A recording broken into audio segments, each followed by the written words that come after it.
ये तो अभी हमारी तीसरी ही टर्म है। उन्हें संसद में गरीबों की बात बोरिंग ही लगेगी। ये अर्बन नक्सल की भाषा बोलने वाले, इंडियन स्टेट के खिलाफ लड़ाई की घोषणा करने वाले न संविधान को समझ सकते हैं, न देश की एक। ये संविधान के साथ भी अन्याय था और जम्मू कश्मीर और लद्दाख के लोगों के साथ भी, लेकिन उन पैसों का उपयोग हमने शीश महल बनाने के लिए नहीं किया। इसका उपयोग हमने देश बनाने के लिए किया है। नमस्कार दोस्तों कैसे हैं आप सब। आई होप कि आप लोग अच्छे होंगे। दोस्तों, आप सबको पता होना चाहिए कि संसद का सत्र शुरू हो चुका है। जी हाँ, और इस बार के संसद सत्र में राष्ट्रपति के अभिभाषण पे कल प्रधानमंत्री नरेंद्र मोदी संसद में भाषण दे रहे थे। वो संसद के माध्यम से देश की जनता को संबोधित कर रहे थे। उस संबोधन में उन्होंने कई महत्वपूर्ण बातें कही। उन्होंने राहुल गांधी और केजरीवाल के ऊपर सीधे निशाना साधते हुए उनके बारे में भी कहा कि किस तरीके से हमारी सरकार ने पिछले 10-11 सालों में बिना किसी तरह के करप्शन किए हुए हम सरकार चला रहे हैं। वहीं एक तरफ जो हमारी विपक्षी पार्टी है और विपक्षी पार्टी के नेता हैं, वो एक तरफ ये कहते हैं कि मैं इंडियन स्टेट के साथ फाइट कर रहा हूं, वहीं दूसरी तरफ एक ऐसे भी विपक्षी नेता हैं जो जनता के पैसे का स्कैम करते हैं और फिर अपने शीश महल बनाते हैं। आज की इस वीडियो में मैं आपको इन्हीं सारी बातों के बारे में बताऊंगा दोस्तों कि आखिर उन्होंने क्या क्या कहा है प्रधानमंत्री जी ने, और उन्होंने किस तरीके से विपक्ष के ऊपर एक बार फिर से हमला बोला है। लेकिन वीडियो की शुरुआत करें और डिटेल में आपको इन सब के बारे में बताएं उससे पहले, जैसा कि मैं हर बार आप लोगों से कहता हूं कि अगर आप मेरे चैनल पे नए हैं तो मेरे भी चैनल को सब्सक्राइब कर लीजिए। मेरे वीडियोस अगर आपको पसंद आ रहे हैं तो इसे लाइक कीजिए, ज्यादा से ज्यादा लोगों के साथ शेयर कीजिए और कमेंट में आप अपनी राय भी बता सकते हैं। दोस्तों, प्रधानमंत्री मोदी जब भी संसद में भाषण देते हैं तो उनका भाषण एक तो काफी लंबा होता है और साथ ही साथ लंबा होने के पीछे के जो उसके कारण है वो ये कि वो कई सारी चीजों को समेटते हुए अपने भाषण के माध्यम से जनता को संबोधित करते हैं। राष्ट्रपति के अभिभाषण के बाद अलग अलग नेताओं ने अपना भाषण दिया, अपनी बात रखी संसद के पटल पे, और उसके बाद फिर प्रधानमंत्री मोदी की बारी आई। प्रधानमंत्री मोदी को हमने कई बार संसद में भाषण देते हुए सुना है, देखा है कि किस तरीके से वो संसद में अपने बातों को रखते हैं। और जब भी वो संसद में भाषण देते हैं तो हमने ये प्रायः देखा है कि वो विपक्षी पार्टी के नेताओं पे हमला बोलते हैं, चाहे वो राहुल गांधी हो या केजरीवाल हो या फिर कोई और। उन सब के बातों को या उनके द्वारा जो कुछ भी बयान दिए जाते हैं उन बयानों को वो संसद के पटल से ही उत्तर देते हैं। विपक्षी पार्टियों के द्वारा और विपक्षी पार्टी के नेताओं के द्वारा जो कुछ भी सत्ताधारी पार्टी या बीजेपी और प्रधानमंत्री के ऊपर जो आरोप प्रत्यारोप लगाए जाते हैं उन सब का भी जवाब वो संसद के पटल से ही देते हैं। और जब वो संसद के पटल पे भाषण देते हैं तो हमने ये भी देखा है कि किस तरीके से वो विपक्षी पार्टी के नेताओं का मजाकिया अंदाज में उनके ऊपर कटाक्ष भी करते हैं। हमने पहले भी देखा है कि किस तरीके से उन्होंने राहुल गांधी को बालक बुद्धि तक कहा था। हमने ये भी देखा है कि किस तरीके से वो और भी दूसरे नेताओं के बातों को मजाकिया अंदाज में एक तौर से अगर कहें कि वो उन्हें ट्रोल करते हैं। दोस्तों, प्रधानमंत्री मोदी के संसद में दिए भाषणों को अगर आप देखेंगे तो आपको कई बार ये प्रतीत होता है जैसे कोई ट्रोल नरेश किसी सामने वाले को ट्रोल कर रहा है। हमने देखा है कि वो किस तरीके से विपक्षी पार्टी के नेताओं को ट्रोल भी करते हैं। हमने राहुल गांधी को भी उन्हें ट्रोल करते हुए देखा है, जब उन्होंने राहुल गांधी को बालक बुद्धि तक कहा था, जब उन्होंने ये भी कहा था कि किस तरीके से एक ऐसा बच्चा है जो 99 अंक लाता है तो वो काफी खुश हो जाता है, लेकिन उसे ये नहीं पता होता कि वो 99 100 में से 99 नहीं ला रहा बल्कि 543 में से 99 ला रहा है। उसके बावजूद भी उसके खुशी का ठिकाना नहीं होता। यह ठीक उसी तरीके की बालक बुद्धि है जैसे बच्चा करता है। दोस्तों, कल भी उन्होंने महत्वपूर्ण बातें रखी हैं संसद के पटल पे और एक एक करके सभी आरोप प्रत्यारोपों का जवाब दिया है और उनका खंडन किया है अपने बातों के माध्यम से। उन्होंने जनता को भी संबोधित किया और ये भी बताया कि किस तरीके से बीजेपी की जो पार्टी है, जो अभी केंद्र में है, उसने पिछले 10-11 सालों में देश के विकास के लिए, गरीबों के उत्थान के लिए क्या क्या काम किए हैं, किन किन योजनाओं को उन्होंने लागू कराया है या उनकी पार्टी, उनकी सरकार ने लागू किया है। उन्होंने वो सारी चीजें बताई।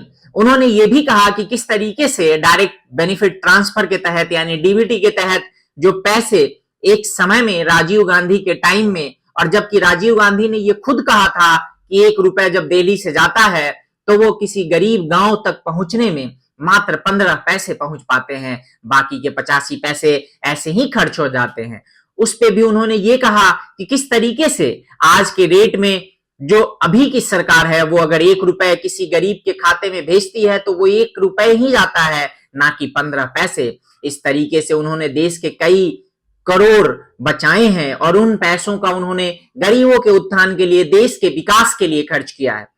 दोस्तों, उन्होंने ये भी बताया कि किस तरीके से राहुल गांधी का वो बयान जिसमें राहुल गांधी ने ये कहा था कि I am fighting against Indian state, कि राहुल गांधी इंडियन स्टेट के अगेंस्ट लड़ रहे हैं और इंडियन स्टेट का तात्पर्य सरकार से नहीं होता। शायद ये राहुल गांधी को पता नहीं होगा और इस बात को भी प्रधानमंत्री जी ने कल राहुल गांधी को याद दिलाया। उन्होंने कहा कि किस तरीके से आज के जो नेता हैं वो ये कहते हैं कि I am fighting against Indian state, जबकि वो ये भूल जाते हैं कि ये जो देश है, इस देश की एकता और अखंडता सर्वोपरि है।